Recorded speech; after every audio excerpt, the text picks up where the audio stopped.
Ya, oke. Ketemu lagi dalam ide RP. RP itu bukan rupiah ya, RP itu Rupi Prasetyo nama saya. Kali ini saya mau membagikan ide tentang vaksin ya. Vaksin ini menjadi hal yang sangat sangat ramai dibicarakan dan mungkin juga menjadi berita yang menarik juga. Selain karena ada kontroversi di sana sini kaitannya dengan vaksin, entah itu kaitannya dengan keyakinan, dengan isu-isu dan lain sebagainya, tapi vaksin menjadi rame, tema yang rame kayak gitu. Tapi rasanya vaksin ini juga menjadi solusi. Saya rasa tidak ada hal lain yang siap untuk menjadi alternatif solusi pandemi ini selain vaksin ini. Dan permasalahannya adalah masyarakat kita yang masih beragam responnya terhadap vaksin ini. Mungkin kalau mau di apa namanya mau diteliti satu persatu kayak gitu ya, dimanapun saya rasa akan ada yang divaksin terus kemudian berdampak tidak baik, ada yang divaksin dan berdampak baik kayak gitu ya. Saya nggak tahu sih, ada yang katanya divaksin terus kemudian sampai pada meninggal dunia, tapi beberapa teman kebetulan divaksin juga kemudian mengalami gejala COVID, ada yang gejalanya malah berat, tapi ada juga yang gejalanya justru ringan-ringan saja. Nah, saya rasa ini menjadi pembahasan tersendiri nantinya ya, bahwa respon tubuh itu beda-beda. Kekuatan manusia itu juga beda-beda. Itu sebenarnya sangat sangat tergantung pada kepercayaan dirinya, juga pada kondisi tubuhnya, setting tubuhnya itu seperti apa itu akan sangat berpengaruh. Jadi vaksin juga akan mempengaruhi, walaupun walaupun kalau dugaan saya divaksin atau tidak divaksin dia juga akan mengalami itu gitu. Artinya begini, kalau misalnya yang divaksin setelah vaksin kemudian bergejala kayak gitu, seberat apapun gejalanya, saya rasa kalau belum vaksin mungkin akan lebih berat lagi. Bisa jadi akan lebih berat. Atau juga beberapa yang divaksin terus kemudian bergejala tapi gejalanya ringan. Nah, mungkin kalau tidak divaksin, dia bisa jadi gejalanya juga lebih berat. Bisa jadi, ini saya bilang bisa jadi, tapi kemungkinannya seperti itulah ya secara secara medis dan logis bagi saya itu memang seperti itu. Setidaknya dengan vaksin orang menjadi lebih percaya diri, orang menjadi lebih apa namanya menumbuhkan imunnya ya dari itu tadi. Selain dia percaya diri, divaksin dia lebih tenang sehingga imun dalam tubuhnya secara secara apa namanya otomatis itu juga akan tercipta bahkan menjadi lebih kuat. Saya tidak akan bicara panjang tentang urusan-urusan yang mengait vaksinnya itu sendiri. Saya langsung pada kesimpulan saja bahwa ini harusnya dilakukan vaksin merata ke seluruh lapisan masyarakat. Nah, saya melihat ada masih ada masyarakat yang belum mau divaksin sampai harus diiming-imingin ini itu. Ya itu bagus upaya pemerintah. Tapi setidaknya bagi yang sudah mau itu kok rasanya tidak ada apa namanya upaya yang kelihatan gitu ya. Jadi rasanya orang yang tidak mau aja dikejar-kejar, ini ada orang yang mau tapi tidak terfasilitasi. Nah ini yang saya agak sulit melogika bagaimana jalan jalan skenario yang dibuat oleh pemerintah ini saya nggak paham gitu. Jadi bayangan saya kalau yang namanya vaksin itu kan di Indonesia itu secara jalur itu sudah ada jalurnya ya. Nasional, kemudian ke provinsi, kemudian ke kabupaten, kota, nanti turun ke kecamatan, ke desa. Udah sampai di situ, mestinya mestinya ada jalur itu. Saya dengar juga ada apa namanya gugus tugas COVID itu bahkan sampai ke RW setahu saya. Jadi rasanya jalur itu sudah ada mestinya. Saya juga nggak tahu sekarang ini yang nasional itu apa masih ada gugus gugus COVID nasional atau sudah masuk ke kementerian juga nggak begitu paham. Tapi bayangan saya vaksinasi itu bisa dipakai jalur itu. Logikanya aja ya kalau mau dari atas ya itu kan mestinya di Kementerian Kesehatan. Nah, mestinya ada dinas kesehatan atau apapun namanya di tingkat provinsi, tingkat kabupaten, terus nanti ada di kecamatan itu paling enggak di kecamatan sudah ada puskesmas kan.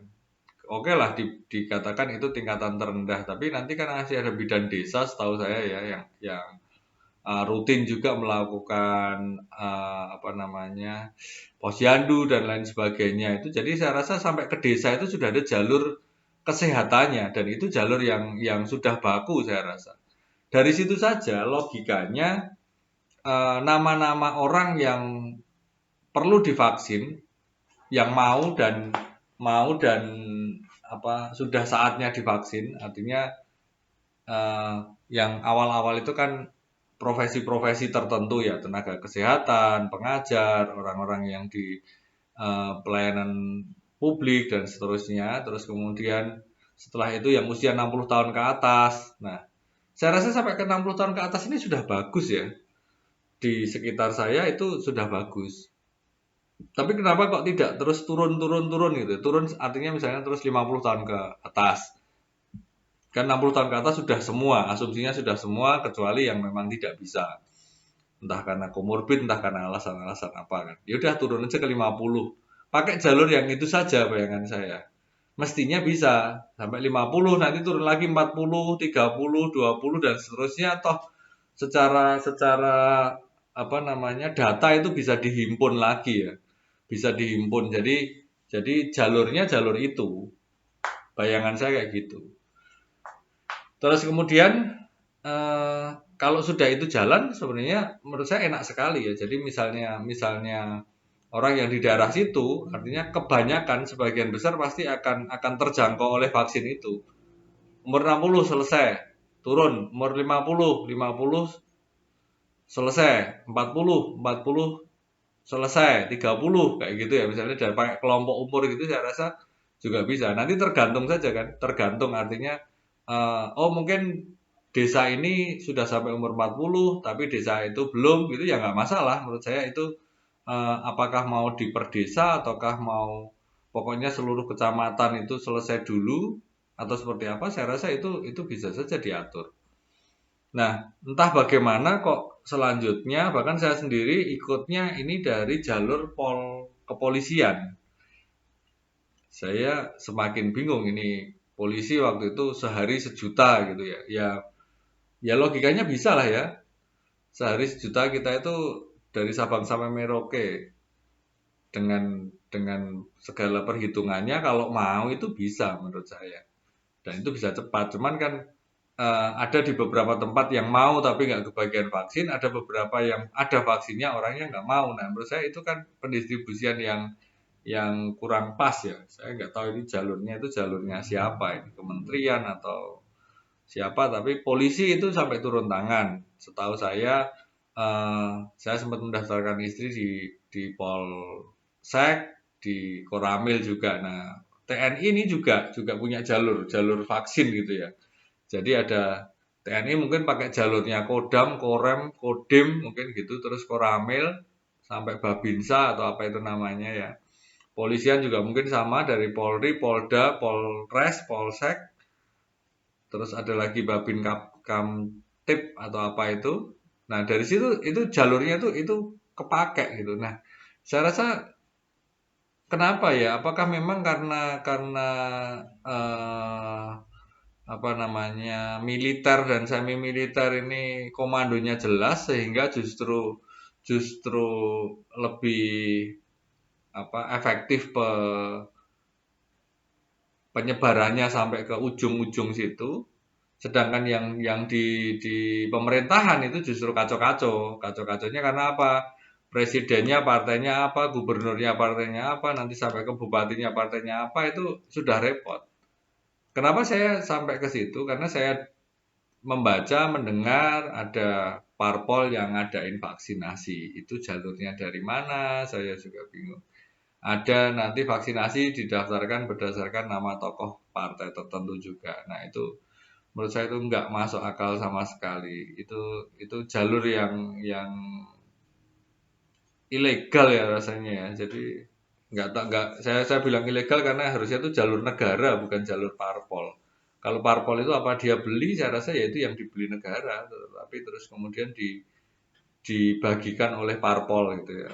Ya nggak tahu lah.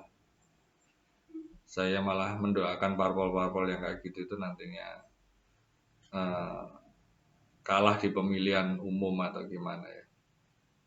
Karena kayak memanfaatkan kesempatan beda kalau misalnya oh itu diselenggarakan oleh kabupaten, parpol misalnya cuman mengatur parkirnya atau apa kayak gitu atau mengikut sosialisasi gitu. Ya, nggak tahu lah itu eh, selalu saja ada kesempatan untuk parpol itu mengambil kesempatan, mengambil peran gitu ya.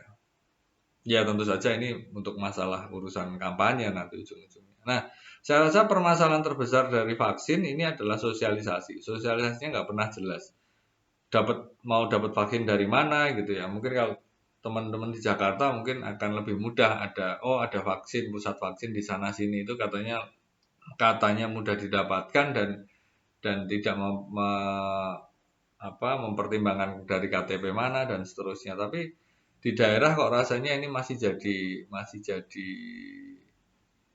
apa namanya hal yang belum belum ada jalan keluarnya gitu. Jadi masih masih tiba-tiba nanti kepolisian buka terus penuh ganti tentara buka penuh kayak gitulah. Ya nggak tahu makanya sosialisasinya yang tidak begitu jelas jadi nanti kabarnya kabur, simpangnya jadi siur itu.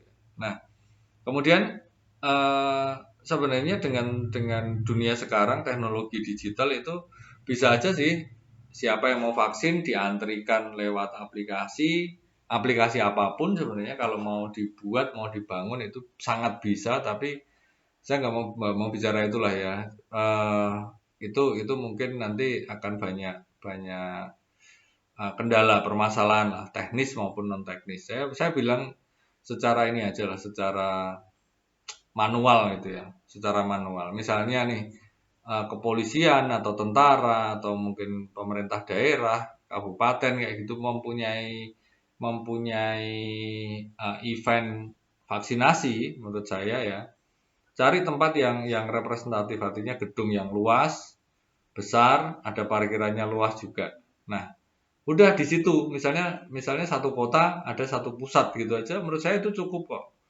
Mungkin satu kabupaten kalau memang besar ya mungkin difokuskan di beberapa tempat karena saya rasa ada kecamatan-kecamatan yang punya gedung yang representatif untuk vaksin dan juga eh, untuk apa namanya parkirnya gitu ya karena sekarang permasalahannya sudah sampai ke situ supaya tidak terjadi kerumunan ini lagi-lagi kan jangan sampai mau vaksin antri vaksin malah justru kena virusnya.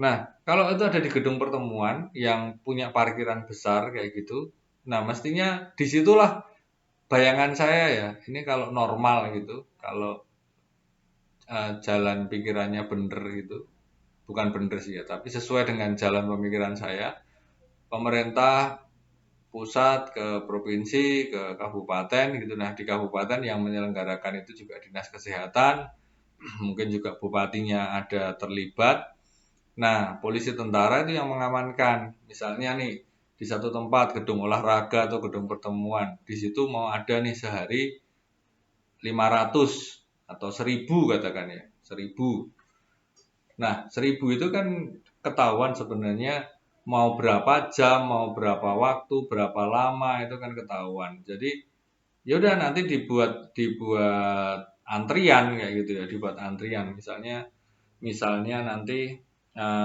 karena ini manual ya, saya memikirkannya manual, udah bikin antrian 1 sampai 1000. Terus kemudian yang datang duluan masuk. Misalnya yang masuk pertama itu 100 dulu kan. 100 dulu masuk, nanti disuruh urut kayak gitu, 100 masuk ke parkiran, sudah bawa nomornya masing-masing, nomor antrian, 100 masuk, terus kemudian proses di sana, proses ngisi formulir dan seterusnya. 100 itu dibagi formulir dan seterusnya di sana yang nanti periksa dan sampai ke vaksin, sampai nunggu beberapa menit, itu setengah jam, terus akhirnya pulang itu. Nah, itu kan bisa diprediksi waktunya untuk 100 orang. Misalnya yang nyuntik 10 gitu ya, berarti satu orang 10 menit, berarti 100 10 kali kan, 10 kali 10 berarti 100 menit yang dibutuhkan, hampir 2 jam. Ya udah, setiap 2 jam itu 100 misalnya gitu. Ya jangan kelamaan ya, 2 jam nanti kalau kali 10 20 jam. Anggap selesai dalam 5 jam. 5 jam berarti 1 jam. 5 menit lah ya, 5 menit. Satu orang prosesnya 5 menit, tapi nggak cukup juga ya. Yes, pokoknya dihitung gitulah. Pokoknya selesai dimulai dari jam 9, selesai jam 6 atau jam 4 atau jam 5 kayak gitulah. Nanti bagaimana nanti diatur. Kalau nggak bisa 1000 ya mungkin 500 lah gitu ya, masuk akal. Udah, itu antrian pertama. Nah, yang lain gimana? Yang lain pokoknya datang, dikasih nomor antrian, terus misalnya nomor 1 sampai 100 itu 1 jam pertama ya, berarti nanti yang dapat nomor 101 sampai 200 itu datang di jam kedua. Pokoknya disuruh pergi dulu. Disuruh pergi biar tidak terjadi kerumunan di situ. Dan seterusnya sampai 500 orang ini dapat nomornya masing-masing. Nanti begitu jam kedua, jam pertama sudah mulai pulang, yang jam kedua sudah mulai masuk. Kayak gitu kan, itu bayangan saya itu sederhana ya. Udah masuk, terus kemudian nanti begitu seterusnya sampai selesai 500 orang. Saya rasa gitu nggak ada kerumunan, nggak ada kehebohan. Jadi diperjelas saja, ini kan gampang ya. Panitianya, kalau panitianya polisi sama tentara, saya rasa akan mudah mengatur. Kalau kalau mau sebenarnya, atau mau melibatkan ini teman-teman IO itu yang mungkin nggak ada event sepanjang ini, mereka berpengalaman sekali dalam hal mengatur antrian, mengatur keluar masuk seperti itu. Saya rasa mereka punya pengalaman yang biasa ngadain pameran atau apa itu. Itu loh yang saya pikir itu hal-hal yang sebenarnya mudah tapi tidak dilakukan. Yang punya otoritas nggak mikir mungkin. Nah, saya juga dengan adanya PPKM akhir-akhir ini itu juga melihat beberapa kepala daerah itu malah beraksi masing-masing kayak gitu ya. Ada yang minta maaf, ada yang jenguk pasien COVID, ada yang ikut nyemprot disinfektan tapi pasarnya tutup gitu. Terus kemudian melakukan ya aksi-aksi ya itu ya buat saya. Pencitraan lah, nah itu buat saya. Nah, itu tuh ngapain terusan kalau sudah kayak gitu, masuk di Instagram, mungkin juga YouTube, apa malah mau jadi dapat monetize, nggak ngerti juga saya. Tapi kenapa dia melakukan itu tapi vaksinasi nggak jalan? Lah, terus kerjanya apa gitu ya? Kalau dibilang ada kerjaan lain, ya kerjaan lain itu kan harus diprioritaskan. Yang vaksin ini dulu, yang di depan mata kan harus beres. Ya, saya rasa itu ya, mungkin antrian dan lain sebagainya tadi kalau bisa jadi inspirasi, semoga tidak akan terjadi lagi berita-berita rebutan vaksin kayak gitu ya. Kok bisa vaksin rebutan? Vaksinnya itu banyak. Harusnya itu kan tinggal diatur saja kan. Karena orang itu nggak akan butuh lebih dari sekali suntik, terus nanti berikutnya lagi gitu kan. Beda kalau misalnya itu uang kayak gitu, jatahnya 200.000, tapi kalau uangnya banyak kan dia dapat 300.000, 400.000 gitu, semakin semakin banyak semakin seneng lah. Ini kalau semakin banyak mungkin malah nggak tahu tubuhnya akan seperti apa. Saya rasa juga orang begitu sekali divaksin sudah selesai. Nunggu lagi 2 bulan, 1 bulan berikutnya atau 3 bulan berikutnya kayak gitu. Jadi gitulah. Ini vaksin ini harus harus serius ditangani gitu ya.